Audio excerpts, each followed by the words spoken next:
2023년도 3월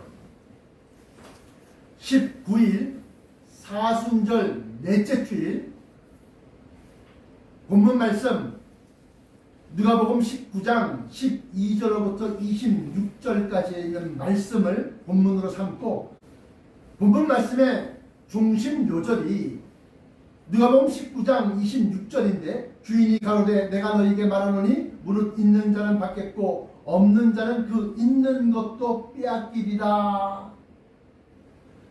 이게 본문 말씀의 중심 요절입니다. 이 말씀은 나중에 마태복음 25장 또 마태복음 13장 11절 12절까지 말씀과 맥을 같이 하고 있기 때문에 같은 내용이기 때문에 중심 요절이 됩니다. 서론, 본문에 나타난 비유, 본문의 예문에서 시편 2편 6절에 보시면 이렇게 기록하고 있습니다. 오늘 본문 말씀에 어떤 귀인이 왕위를 받아 가지고 오려고 먼 나라로 갈 때에 그가 다시 왕위를 받아 가지고 왔단 말이에요. 근데 그 왕은 어떤 왕이냐? 시편 2편 6절에 내가 나의 왕을 내 거룩한 산 시온에 세웠다 하시리로다. 이 시온에 세워진 왕은 오늘날 내가 너를 낳았도다. 하나님의 독생자 예수 그리스도를 의미하는 것이다. 이 누가복음 19장 12절에 가라사대 어떤 귀인이 왕위를 받아 가지고 오려고 먼 나라로 갈 때 이 말씀은 이사야서 52장 13절에 여호와께서 가라사대 보라 내 종이 형통하리니 받들어 높이 들려서 지극히 존귀하게 되리라. 이 말씀과 맥을 같이 한다. 왜냐? 가라사대 어떤 귀인이 왕위를 받아가지고 오려고 먼 나라로 간다라고 하는 것은 보라 내 종이 높이 들려서 이 높이 들려서라는 것은 승천을 얘기하는 거다. 승천은 뭐요? 하늘나라로 가는 거예요. 먼 나라로 갈 때 그 먼 나라가 지구 반대편, 지구 안에 있는 나라가 아니라 지구 바깥에 높이 들려야만 갈 수 있는 그 하늘나라를 얘기한다. 그리고 지극히 존귀하게 되리라.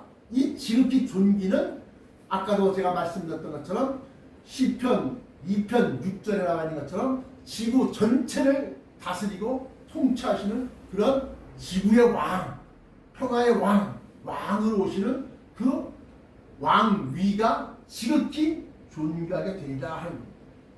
또 누가복음 19장에 나타난 어떤 귀인이 할 때 귀인은 초림때 예수 그리스도다.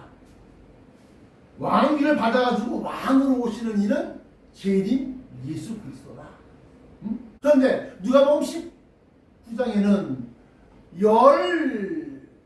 그 종 열을 불러 순 모든 것 전부. 그래서 사순절 기간 아닙니까? 순이라고 하는 것은 열을 얘기하는 것은 열은 전부를 얘기하는 것이다. 그러니까 그 종 열을 불러 열 문화를 나눠주는 거예요. 그래서 한 문화씩 나눠주는데 근데 그 문화가 은의 무게를 나타내는 담이다. 서론 첫 번째 7년 대환란과 종말이란 예수 그리스도께서 다스리는 천년 왕국이 온다는 것이다. 계시록 12장 1절부터 5절까지 말씀 보시면 2절에 이 여자가 아이를 베어 해산하게 되매 아파서 애써 부르짖더라. 이 여자가 아이를 베었어요. 여자는 교회를 얘기하는 것이고 아이를 베었다. 그 아이는 예수 그리스도를 얘기하는 것이다. 그런데 아파서 애써 부르짖더라. 이 아파서 애써 부르짖는 기간이 바로 7년 대환란이다. 그래서 데살로니가 전서 5장 3절에 저희가 평안하다 안전하다 할 그때에 잉태된 여자에게 해산의 고통 아프단 말이에요. 고통이 이른과 같이 멸망이 호련히 저희에게 이르리니 결단코 피하지 못합니다. 그래서 해산의 고통이라는 것은 곧 멸망, 다시 말하면 큰 환난, 그걸 또다시 말하면 멸망에 가증한 것이 거룩한 곳에 선 것을 보고는 있는 자는 깨달을진저, 그걸 또 다시 말하면 이는 그때 큰 환난이 있겠습니다. 그 날수를 줄이지 아니할 것이면 모든 육체가 살아남지 못할 것이다. 그 착하신 자들을 위하여 그 날수를 감하시리라. 이 환난은 창세 이래로 없던 환난일 것이요 이후에도 없을 환난이다. 그래서 그렇게 해서 인류 문명이 종말을 맞이하는 겁니다. 인류가 자기들의 지혜와 꾀와 지략과 이런 걸 가지고서 인류 문명을 쌓아왔는데 이것을 갖다 보니까 전쟁의 역사더라. 그래서 1년에 단 한 번도 전쟁이 없었던 일이 없다. 없었던 해가 없다는 겁니다. 그러니까 어디서든지 간에 1년 동안 어느 곳이든지 한번 전쟁은 여기서 터지고 저기서 터지고 서로 전쟁이라는 것은 뭡니까? 살육입니다. 죽이는 겁니다. 그런 것이 계속 있었다는 거예요. 그런데 그 여자가 그 아이를 배워서 임신하고 낳으려고 할 때 고통이 있는데 그 아이는 어떤 아이냐? 계시록 12장 5절에 여자가 아들을 낳으니 이는 장차 철장으로 만국을 다스릴 남자라. 그 아이를 하나님 앞과 그 보좌 앞으로 올려가더라. 승천하신 예수님 얘기합니다. 32번째, 왕으로 오시기 전 초림 예수께서 우리에게 맡기신 것은 무엇인가? 오늘 누가복음 19장에는 열 문화를 갖다가 남겼다는 겁니다. 맡기셨다는 겁니다. 열 문화. 열 문화니까 돈을 맡기셨구나. 이렇게 생각하면 오산이다. 오산이다. 이 열 문화에 관련된 누가복음 19장은 마태복음 25장 14절부터 30절까지 나와 있는 달란트의 비유와 같은 내용의 말씀이다. 맥을 같이 한다. 맥을 같이 한다. 그래서 참고적으로 당시 화폐 단위를 보았을 때 한 달란트는 현재 돈으로 10억에 가까운 돈이고 문화 누가복음 19장에 나타난 열 문화를 갖다가 10명의 종들에게 한 문화씩 맡겼는데 그 한 문화는 현재 돈으로 1,600만 원이다. 또 그 이외에 성경에 데나리온이라는 화폐 단위가 나오는데 데나리온은 16만 원이다. 또 한 아사디온에 팔리는 것이 아니냐. 한 아사디온은 1만 원. 또 고드란트, 다섯 번째 고드란트, 그거는 2,500원. 과부의 두 랩돈 하나가 1,250원. 그러니까 두 랩돈이면 2,500원. 한 끼 식사도 안 되는 돈이에요. 그러면 달란트가 얼마 안 되고 가치 없는 것이냐? 유대 역사가 요세푸스의 기록에 의하면 당시 신구약 중간사가 있습니다. 신학적으로 구약하고 신약하고 사이에 400년이라고 하는 공간이 있어요. 그 400년 동안 선지자도 없었고 또 뭐 설명된 성경 자체가 붕 떠 아무것도 없는 그 신구약 중간사에 보면 요세푸스가 말하기를 갈릴리 지역의 1년 세금이 1년 동안 총 걷어들인 세금이 200달란트였었다. 라고 합니다. 그러면 여기 나와 있는 누가복음 19장에 나와 있는 열문화, 또 마태복음 25장에 나와 있는 달란트, 그러니까 돈 맡기신 거 아니에요? 또는 달란트니까 탤런트, 재능, 재주, 그 재능에 따라 달란트를 맡겼다고 했으니까 재능을 얘기하는 거 아닙니까? 아니다. 아니 목사님 이상하시네. 아니 왜 갑자기 또 뭐 열문화, 운전, 달란트, 금 30kg 한 달이니까 30kg. 그것도 돈 아니에요. 은이나 금이나 은하, 금화 아니다. 물론 달란트나 문화는 재능이나 돈이 아니다. 이게 본론입니다. 마태복음 13장 11절부터 12절까지 말씀 보시면 대답하여 가라사대 천국의 비밀을 아는 것이 너희에게는 허락되었으나 저희에게는 아니 되었나니 무릇 있는 자는 받아 넉넉하게 되되 무릇 없는 자는 그 있는 것도 빼앗기리라. 아니 갑자기 달란트 얘기하고 문화 열 문화 얘기 나오다가 왜 갑자기 천국의 비밀이냐? 그 12절에 나와 있는 무릇 있는 자는 받아 넉넉하게 되되 무릇 없는 자는 그 있는 것도 빼앗기리라. 이 말씀이 멸문화 누가복음 19장에서도 나오고 달란트 마태복음 25장에서 나온다. 나온다고 다 같은 겁니까? 앞뒤 내용을 보면 같은 것임을 증명할 수가 있다. 물론 첫 번째 마태복음 25장 29절과 누가복음 19장 26절과 마태복음 13장 12절은 모두 The Mystery of the Kingdom of Heaven이다. 다시 말하면 천국 왕국의 하늘나라의 미스테리다. 이해할 수 없는 그 신비로운 그것이다.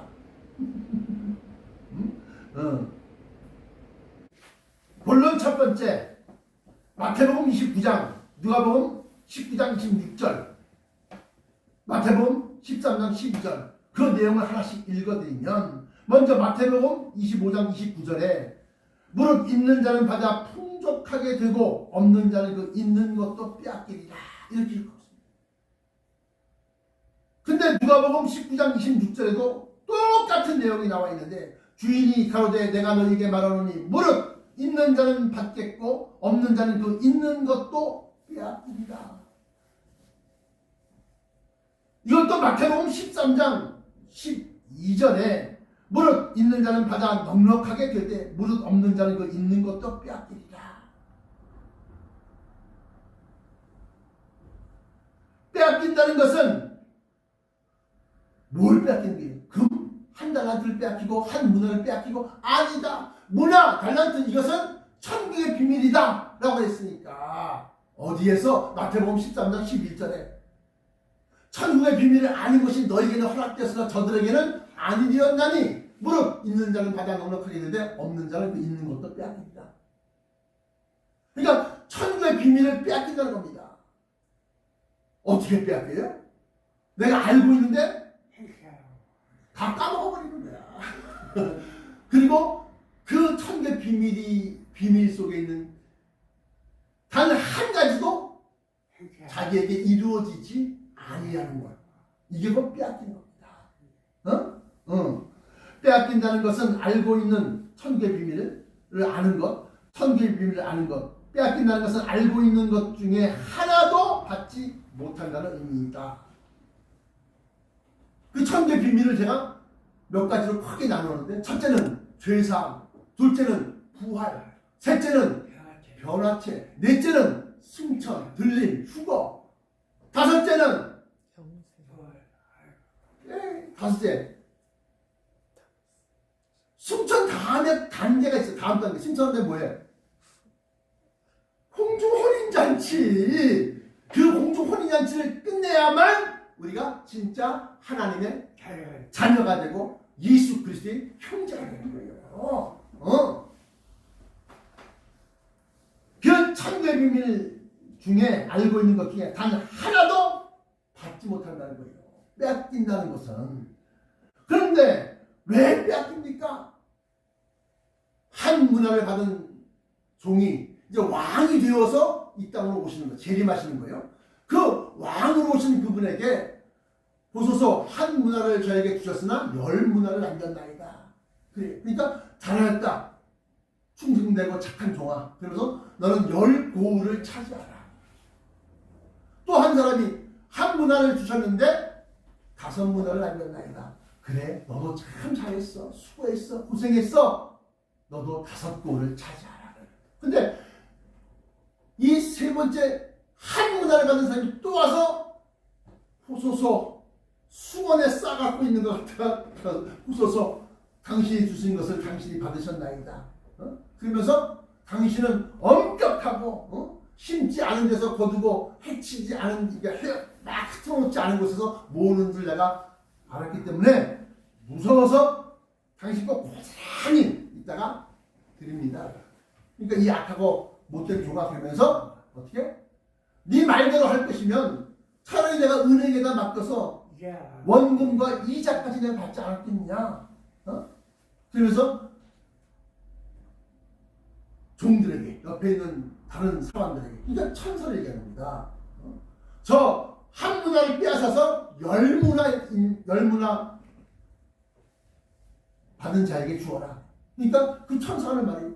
이미 저들에게는 열 문화가 있습니다. 그러니까 내가 너에게 진실로 이르노니 무릇 있는 자는 받아 넉넉하게 되되 무릇 없는 자는 그 있는 것도 빼앗기리다. 그러니까 한 문화를 받은 것 그대로 하나만 딱 갖고 있는 거예요. 천국 복음의 비밀이 모든 사람들에게 다 구원의 문이 되고 구원의 말씀이 되어야 되는데 이거 비밀이네? 이거 나만 갖고 있어야지? 하고 딱 갖고 있으면 어떻게? 한 문화 호소소 당신이 주신 것 그대로 내가 하나 드립니다. 이런 물렁하고 게으르고 악한 종아 그렇게 되는 거예요. 마태복음 25장에도 달란트 비유에서는 누가복음 19장에는 한 문화 또 10명의 종들에게 한 문화씩만 줬어. 그런데 마태복음 25장에는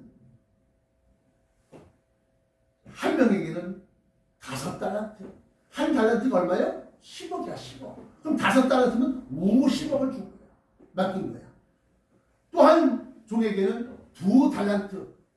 한 달란트가 10억이니까 20억을 맡기신 거예요. 또 나머지 한 명에게는 한 달란트. 그래서 금액 차이가 좀 있습니다. 그런데 그들 역시 주인이 다시 돌아와서 그들과 결산, 회계, 결산 보고 하지 않습니까? 우리가 교회에서 예산 보고 예산은 얼마씩 아마 올해는 뭐 여름 성경 어떻고 뭐 수련회가 어떻고 뭐가 어떻고 교회 행사가 어떻고 크리스마스 행사가 어떻고 해갖고 얼마 듭니다. 예산을 세우면 그걸 받아가지고 우리가 써서 촉해갖고 결산을 딱 남기는 거예요. 근데 역시 마찬가지로 이때 주인이 와서 결산을 하는 거예요. 그러니까 5달란트 받은 종이 와서 5달란트를 가지고서 제가 10문화를 만들었습니다. 10달란트를 만들었습니다. 그러니까 역시 지혜롭고 착한 종아, 네가 주인의 즐거움에 참여한다. 두 번째 종이 와서 2달란트를 가지고서 또 2배를 남깁니다. 4달란트를 남겼습니다. 그러니까 잘하였도다 착하고 충성된 종아, 내가 작은 것에 충성하였으니 주인의 즐거움에 참여한다. 마지막으로 1달란트 받는 사람은 어떻게 했느냐? 아까 문화 비유에서는 수건에 싸서 제가 똘똘 감춰갖고 누가 볼까? 수건에 싸갖고 있었는데 이 달란트 비유 마태복음 25장에서는 땅을 파고 거기다가 이 금을 묻어놨다 이거예요. 그럼 고사에 꺼내서 다시 돌려드립니다.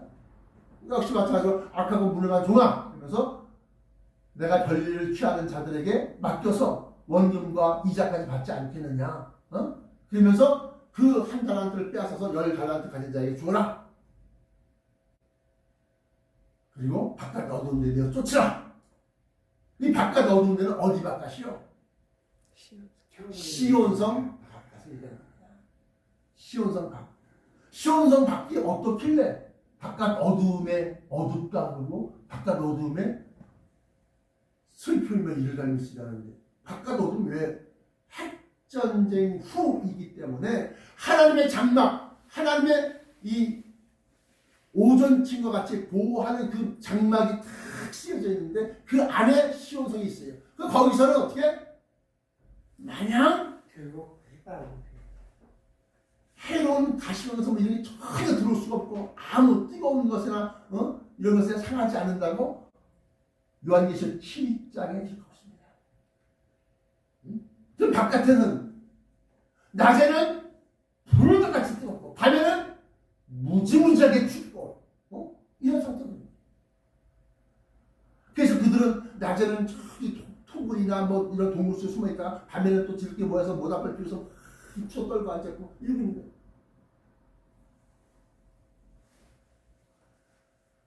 자,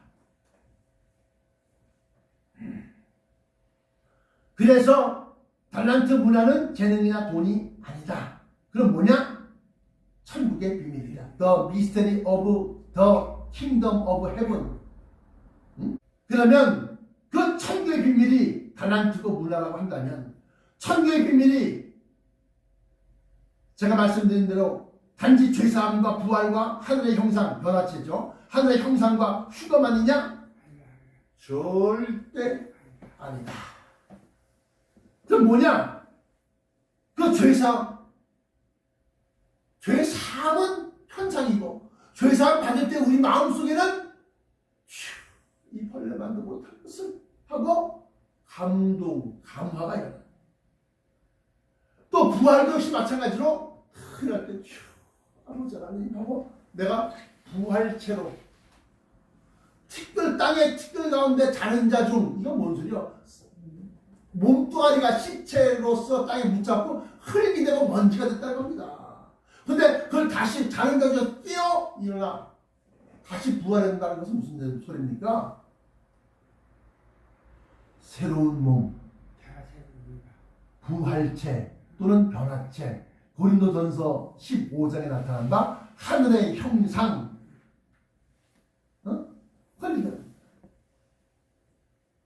2절에 땅의 티끌 가운데서, 땅의 티끌 속에서 자는 자 중에 많은 사람이 깨어나 영생을 받는 자도 있겠고 반대로 수치를 당하여서 영원히 부끄러움을 당할 자도 있을 것입니다. 이건 뭐예요? 부활한다는 겁니다. 땅의 티끌 가운데서 자는 자 중, 잔자라고 할 때 이 신학적인 관점에서는 죽은 것이다. 그 죄사함, 부활, 변화체를 팍 입히고 올라가 승천하고 또 그 어마어마한 큰 천성 안에서 공중 혼인잔치를 막 엄청난 무리가, 셀 수 없는 무리가 모여서 흰옷 입고 이렇게 할 때 얼마나 감화, 감동, 감사, 감격, 우리가 도저히 내가 이걸 좀 바라볼 수 있을까? 기대할 수 없는 그 영광이 나에게 주어진 거야. 먼저는 우리의 심령 속에 감화, 감동. 그리고 난 다음에서야 변화체고 부활이고 뭐 이게 대단한 것처럼 보이지만 그 성분, 이 마음, 심령 상태가 먼저 성령으로 완전하게 성화. 그래서 값없이 주시는 하나님의 은혜요 감화와 감동과 무한한 감사이며 기대할 수 없는 영광인 것이다. 그렇기 때문에 이 천국의 비밀은 값으로 상상할 수 없는 10억에 비유해 영원한 생명인데 하나님의 자녀 예수 그리스도의 형제의 영광인데 그게 도대체 그런 영광 그게 또 어디 있어요? 로마서 8장 보십시오. 8장 거기 보시면 기록하고 있기를 이렇게 기록하고 있습니다. 로마서 8장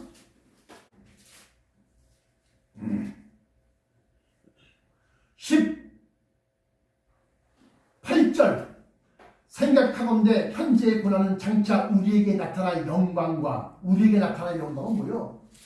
변화체 있고 하나님의 자녀가 되고 예수 그리스도의 형제가 되는 그 영광을 얘기하는 거예요. 장차 우리에게 나타날 영광과 좋게 비교할 수 없다. 감히 비교조차 안 되는 것이다. 왜냐? 19절 피조물이 고대하는 바는 하나님의 아들들의 나타나는 것이냐고. 아들들하고 복수형입니다. 가장 2명? 3명? 아니요. 14만 4천 그보다 더 많은 셀 수 없는 힘있는 큰 무리들. 그 영광은 바로 하나님의 아들들이 나타나는 것이니 왜? 피조물이 허무한데 굴복하는 것은 허무한 데는 뭐요? 죽음, 멸망, 사멸. 피조물이 허무한데 굴복하는 것은 자기 뜻이 아니요 오직 굴복하게 하시는 이로 말미암음이라. 그 바라는 것은 피조물도 썩어짐의 종로로 죽음입니다. 죽어서 썩어서 흙이 되고 썩어짐의 종로로 탄데서 해방되어 하나님의 자녀들의 영광의 자유에 이르는 것입니다. 이게 뭔 소리인지 아십니까? 뭐 되게 복잡한데 그 하나님의 아들들이 나타나야지만이 이 피조물들도 죽지 아니하는 썩지 아니하는 그런 사자가 양이 되는구나. 그러니까 우리가 뭐야? 우리가 이 피조물들을 영생케 하는 능력을 베푸는. 야, 나만 영생하는 것이 아니라 피조물 자체로 너 영생해라, 영생해라. 3개월째 앉아, 3개월째 꽃이 앉아.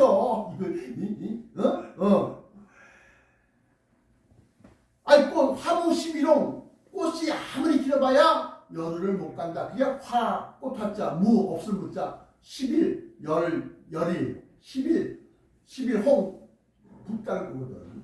근데 지지 마라.